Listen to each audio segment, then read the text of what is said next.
So when people talk about women in leadership, the conversation also oftentimes focuses on representation. How did we get there? How do we get more women into the room? But what's just as important, and if not more important, is what happens when we're there.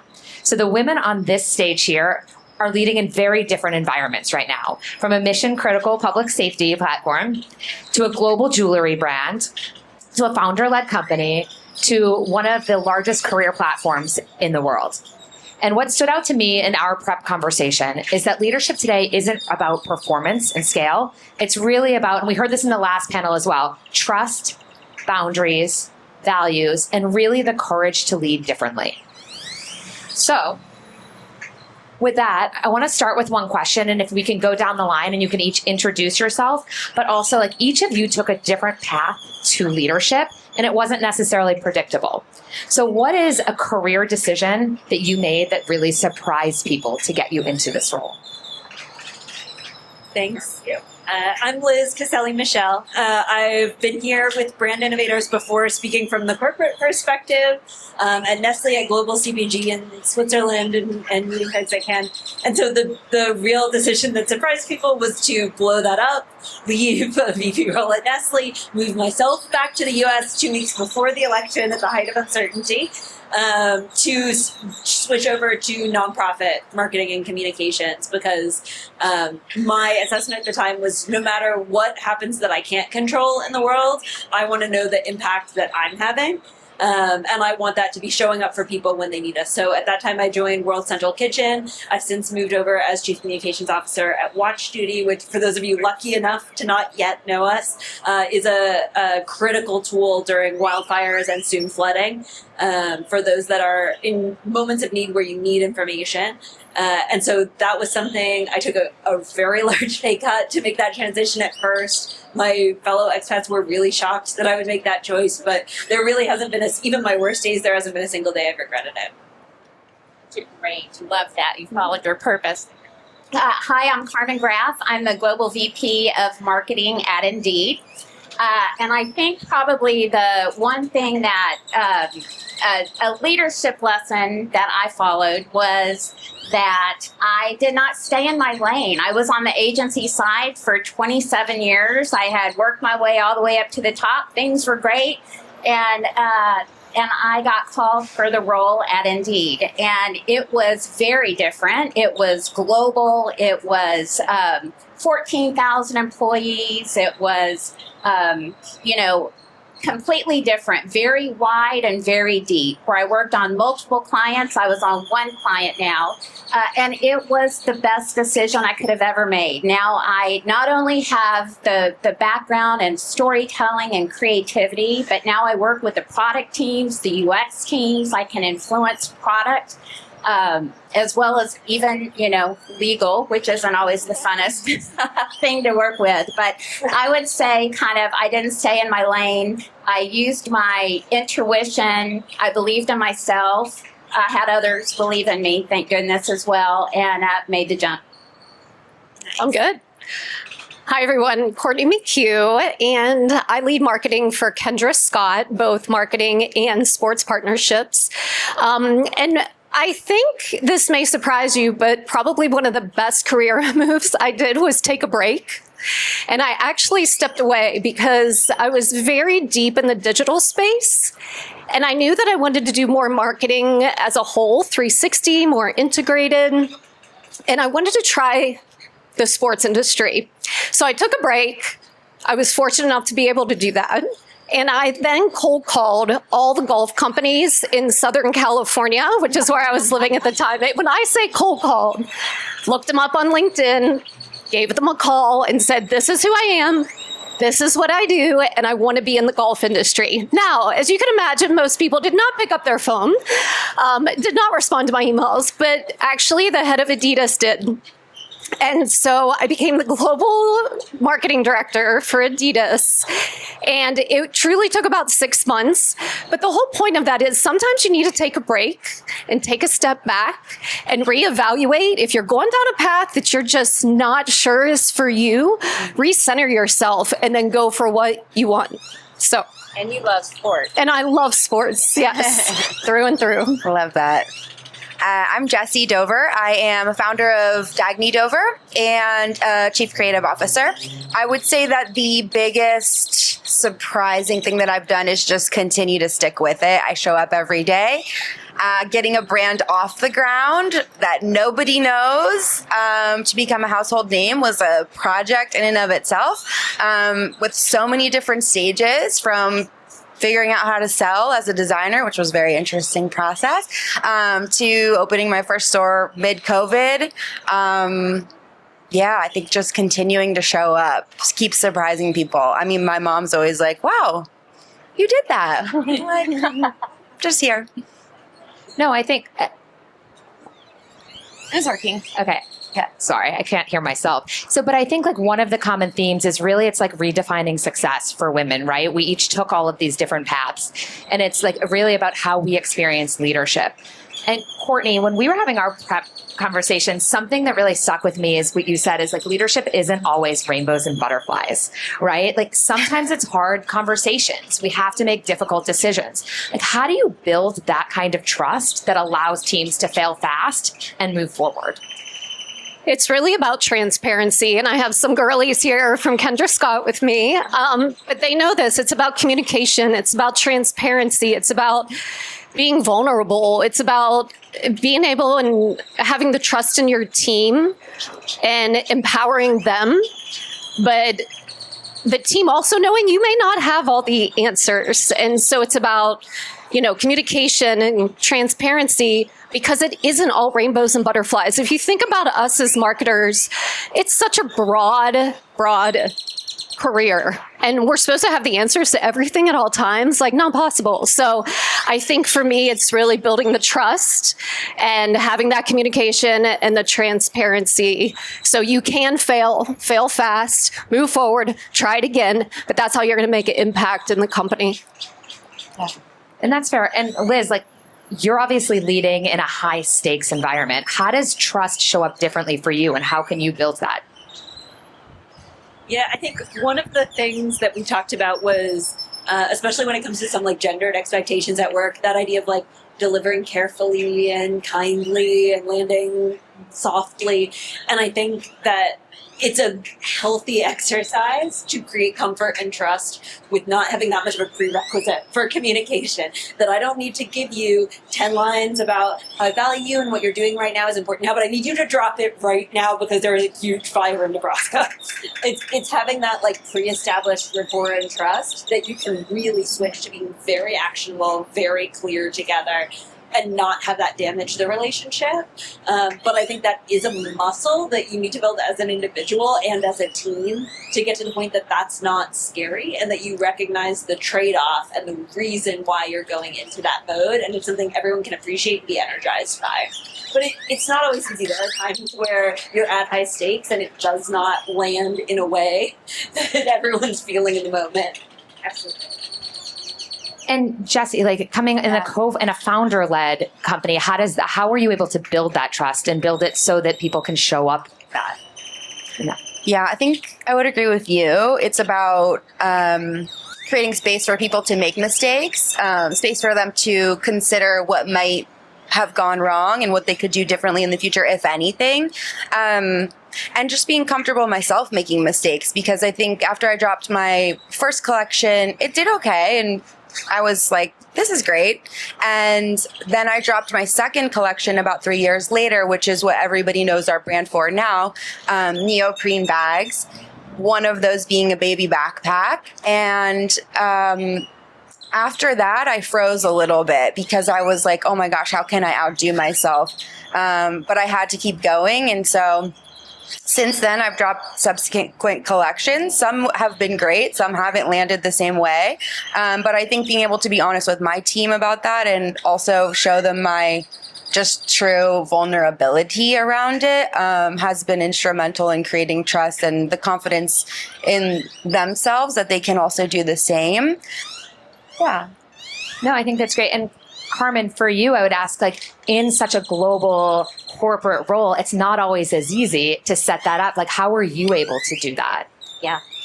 I think the most important thing, and no matter what team, is that you do have to build the psychological safety. You have to let people feel that they can play outside the sandbox and build their confidence. Because what happens in a fear-based, when people don't have that trust in their leader, what happens is they stick to their lane and they play within their lines. And that is not where innovation and big ideas happen. So to me, it's really about creating that psychological safety. I will also say what we talk a lot about at Indeed, at least on our teams, is that, there is IQ, and IQ are your skills and really what gets you the job. There's EQ, which is obviously shows how well you can work with others and collaborate and lead. And today there's AQ, which is all about adaptability. And you have to have all three because we really work in ambiguous times. We don't have all the information. People have to feel comfortable making decisions in a moment. And sometimes those aren't the best decisions, but they're making it with everything that they know at that time. And so when that isn't a good decision, you have to still be there to support them, look at it as a learning lesson, and move on quickly, Absolutely. And building on that a little bit, and taking it a little to personal, is leadership comes with a lot of invisible weight, right? Lots of decision making. You're supporting your teams, you're managing expectations. How do you each preserve your own energy and really set boundaries while still being able to show up fully for your teams? I think one of the things that can be a gift of emergency response, but also a challenge, is there are some things that are truly urgent. What will happen is either because you get used to moments that are truly urgent, all of a sudden that's just the way you work and everything has to be urgent all the time. And you're not a high performer unless you treat everything with absolute urgency and drop it in the moment. It takes a really intentional approach to say, actually, we should know the difference between what is a real emergency and requires something in the moment and what does not benefit from being treated that way and actually burns you down to the wick before I need you for a real emergency. And so that was kind of a hard adjustment for me, I think, moving into disaster response, because it felt like you always had to prove your ability to move with urgency. But the reality is that many asks that come up are not a catastrophe, and being able to tell the difference is what brings you longevity. And I would rather have 3, 4, 5 great years from a team member than have them on everything instantaneously at every whim for 14 months. I guess what I would say is, one, freedom and responsibility, right?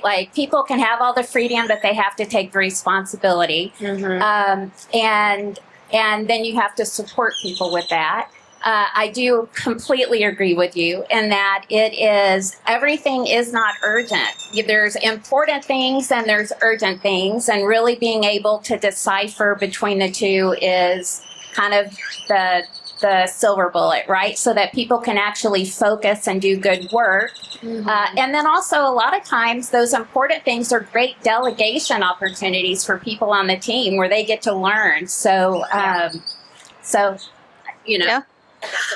I'll double click on that. Thank you. And I couldn't agree more. I know this is going to sound very tactical, but it's protecting the downtimes for yourself and for your team.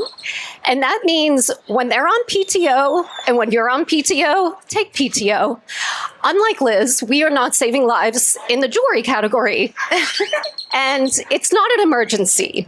And there are moments that it seems like we are just moving so fast, but those downtimes are so important for everyone. And so I really just protect my team and make sure that their PTO is protected and mine is as well. So you can have those clear heads when you get back to the office, but it really is more so about the downtimes. Everyone is nodding. I can see all of you. Especially my daughter right here in the front. Yeah, exactly. Yeah, I know. Protect the downtime. Something that I've been telling my team recently is to just do less. And I think that with a bunch of millennial and Gen Z women, that went a long way because I guess as a brand, we have a ton of events. We have a ton of drink meetups. We have a ton of conferences to go to and pop-ups and la, la, la. And I think giving people the autonomy and the space to say, no, I am not going to that branded event at 5 p.m. today, was huge, because first hurdle was getting people to take their PTO at all. I think that was like a big one. And then realizing that we were just asking for so much from them by asking them to come to like brand events and the things that the whole team does not even need to go to at all. And then the other thing I think is just protecting my own time and leading by example, taking my own vacations. I feel like I do not have time. For a long time, I worked during my vacations, and taking those moments, leaving the office at 6 and actually being offline gave them permission to do the same thing, I think, which took me probably too long to figure out. But yeah. No, and I agree with that. And I think like what we talked about before, everyone has their non-negotiables, right? And like, how do you set those boundaries? But then what is your non-negotiable? And I would have told you before this weekend, mine was I don't travel on weekends. But it is Sunday and I'm here. So typically that is it. But like taking that one step further, do you each have a personal non-negotiable that isn't just honoring your PTO? Or is it just like, so I know some people who have younger kids at home, it's I'm not available from 6 to 8 p.m. I'll log back on and you can get me then, but that's my time for dinner. Do any of you have one of those? So I don't have kids, so a lot of it comes to a combination of dog care and physical wellness. So They're just as dynamic. I make vet appointments. I spent a couple years where my husband did every vet appointment, and I was not a contributor in the same way, and that was something I wanted to change. And I don't fly overnight and get off the plane and go to a meeting. And that's just I think some people are built to be able to do that. First time I ever did that, went straight to the meeting, went straight to that, and got super ill. And I was like, never doing it again. And so I need an extra night at a hotel. I need to fly the day before, because if I get off an overnight flight and go straight into something, it compromises my body for too long. Yeah, that's a great. Yep, there. Thanks. That is one of mine as well. I do not fly into a city or country or whatever and then go straight into a meeting. I have to be able to kind of prepare for it. The other thing I would say is my non-negotiable isn't something that I just came up with. It was, my dad had Alzheimer's.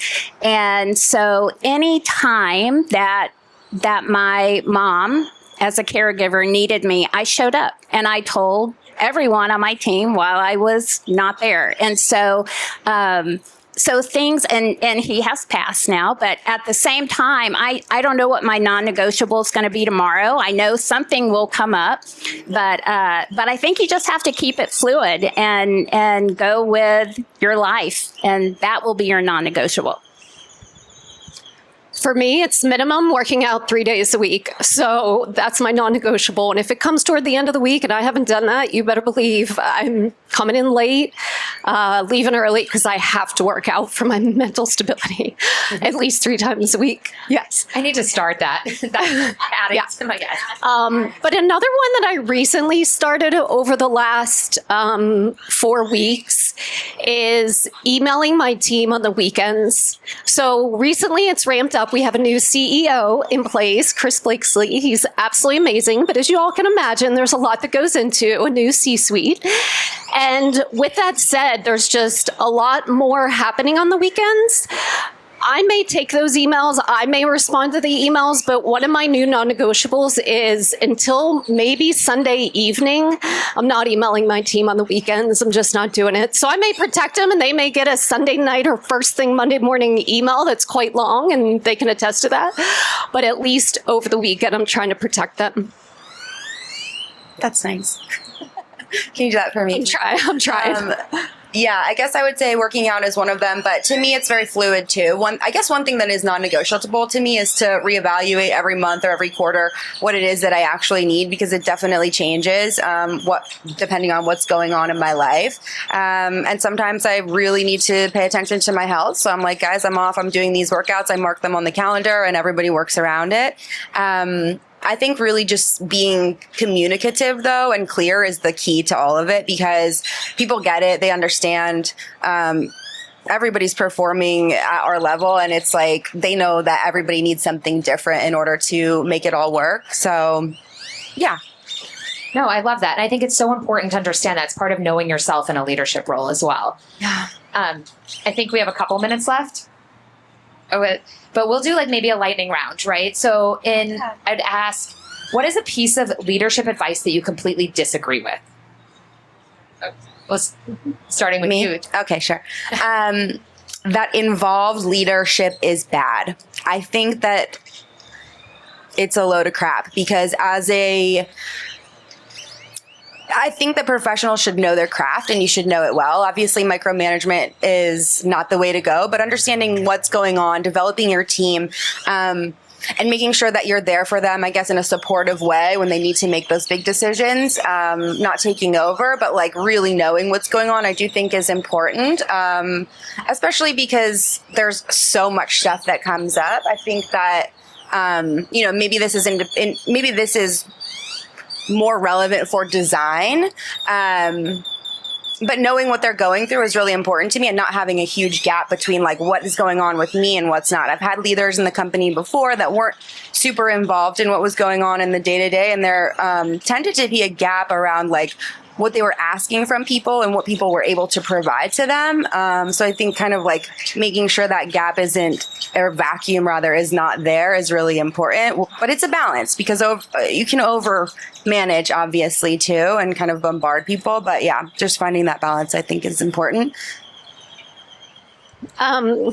So for me, I think I'm going to overgeneralize a little bit. I think women took a long time to get to the table. I remember I had this little quote for years that said, if you don't have a seat, bring your own. Now we're at the table. I think one of the rules is you don't always have to have the answer and you don't always have to speak. I think for a long time I felt like, okay, I'm here. I'm on the leadership team. I need to speak up, right? Whether I knew the answer or not. And sometimes I find people are just double clicking or saying the same exact thing someone else already said at the table. You don't have to do that. So you've made it. You're there. You're there, exactly what we said earlier, because of the skill set and the EQ and all the things that got you to the table. And now it's okay to decide when to speak up and you don't have to have the pressure that you have to. I would say the leadership lesson that I don't like is when people tell you to stay in your lane because everyone is more than their job description. And when you don't stay in your lane, that's when you are more adaptable and creative and innovative and curious. And it's a completely growth mindset. And that's what's gonna get you into leadership position. So don't stay in your lane. You're more than your job description. I think ultimately it would be, I don't love the leadership practice of like, you manage the conflict on your team. You come in as the negotiator, the moderator. I actually think it's really important that you cultivate a dynamic where teammates navigate that themselves and don't need a referee. That they're professionals, that they can communicate about their needs and goals. I think it's on you as a leader in the moments where you have someone who's coming in a toxic way or detracting from others' performance. But I've seen more leadership that's like very hands-on on conflict in a way that I think is actually like reducing the ability of the team to grow together, because that's something they can navigate without you and they will grow through navigating without you. And if you come in over top of it, you're actually sort of stifling the growth of their relationship. No, I agree with all of that. I think that's great. And then for the final question, I would just say, as we look at like the next generation of women leaders, right, who want to step up and get that, what's one just piece of advice? It's similar to what you all just said, but a piece of advice as they're coming up and really getting their feet grounded and looking ahead to become a leader or get a spot in the room or at the table. Because sometimes it's hard and it's hard to see that path to get there. Yeah, I'd say if you're in an environment that you're putting effort into, that you're driving your own growth and mindset, and it's not sustainable for you, go somewhere else. It can be, you go through tough moments in the market, but actually like we're a really lucky group and cohort that has a ton of opportunity and a ton of connectivity. And you should never need to feel trapped because there is more opportunity out there for you. Yeah. I think that's great. I would also say collaborate, talk to everyone, get to know everyone, what their jobs are, because I think that the more you can provide your point of view, even if you're not in the same department or in the same role, that still brings diverse thinking, and it will only get to a better product and greater impact. I'm going to say development. I think it's really important that we as leaders continue to develop. Carmen was one of my first bosses, and I'm so proud that she is up here. Love it. like, this is surreal. But really, truly, I remember sitting on a yoga ball in her office, going over presentations for Walmart, deck after deck, and just watching and being developed. I didn't even know it at the time. I was 25 years old. But the whole point is, I think it's up to leaders to make sure we are developing the younger leaders that are coming up. And if you're one of those younger leaders, be sure you are being mentored and developed by your manager. And if you're not, really look for different avenues that maybe you can get some of that development, the coffee meetings, the networking. But it's so important is really, truly thinking about the mentorship both ways. Okay, I'm going to pick a different one, but I totally agree. I think just going to go back to what I said initially, which is keep showing up. It gets hard. It gets crazy. Toxic people are hired. Sometimes that happens to be your boss. I think through it all, just continue to show up and who you are and bring the value that you know you can bring to the table no matter what. Great. Well, thank you all so much. This was so great. And thank you all. Thank you. Thank you. This is so fun.